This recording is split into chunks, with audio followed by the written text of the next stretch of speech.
दोस्तों, किसी ने क्या खूब कहा है कि देर लगती है मगर समझ आ जाता है। कौन कैसा है वो नजर आ जाता है। दिखावा करते हैं कुछ लोग अपनेपन का, वक्त आने पर वो भी समझ आ जाता है। नमस्कार दोस्तों, मैं कीर्ति सोनी आपका स्वागत करता हूँ।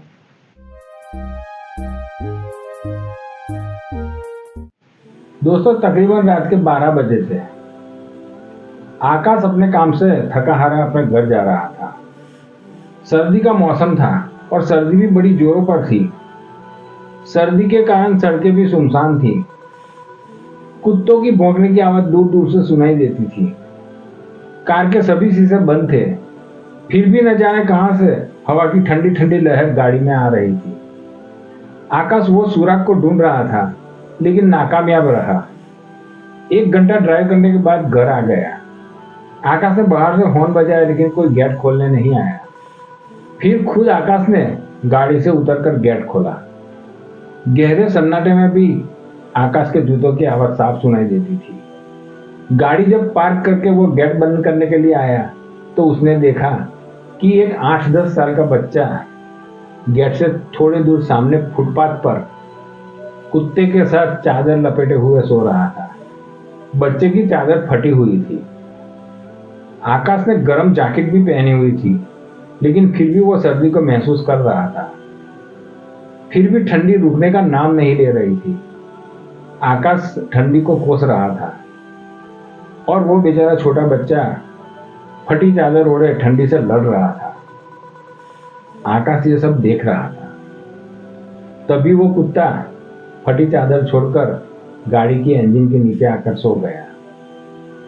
इंजन की गर्माहट कुत्ते को सुकून दे रही थी। आकाश ने उस कुत्ते को भगाने की बजाय उसे सोने दिया और बिना किसी आवाज किए दरवाजा खोल के वो घर में चला गया। घर में सब सो रहे थे। उसने बिना किसी को जगाए अपने कमरे में चला गया। आकाश ने जैसे ही सोने के लिए रजाई ली तो उसे उस बच्चे का ख्याल आया। वो सोचने लगा कि मैं कितना स्वार्थी हूं। उसके पास विकल्प के तौर पर कंबल, चादर और रजाई सब थे, पर उस बच्चे के पास फटी चादर के अलावा और कुछ नहीं था। फिर भी वो बच्चा फटी चादर लपेटे हुए सो रहा था और मेरे घर में पड़े चादर और कंबल किसी को देना गवारा नहीं था। ये सोचते हुए आकाश की आंख कहां लग गई उसे पता ही नहीं चला। अगले दिन जब सुबह हुई और आकाश की आंख खुली तो घर के बाहर कुछ आवाजें सुनाई दी।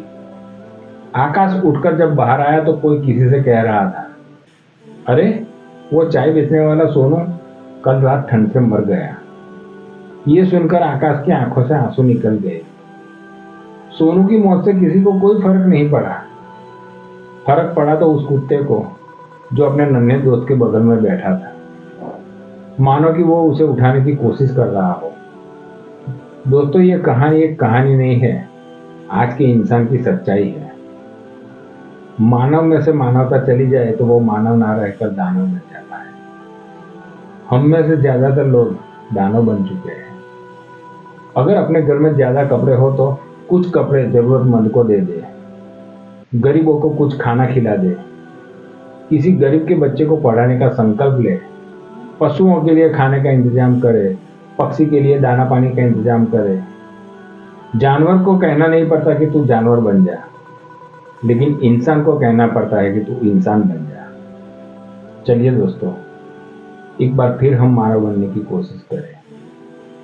अगर वीडियो अच्छी लगी हो तो लाइक कर देना और चैनल को सब्सक्राइब कर देना। धन्यवाद। जय भारत, जय हिंद।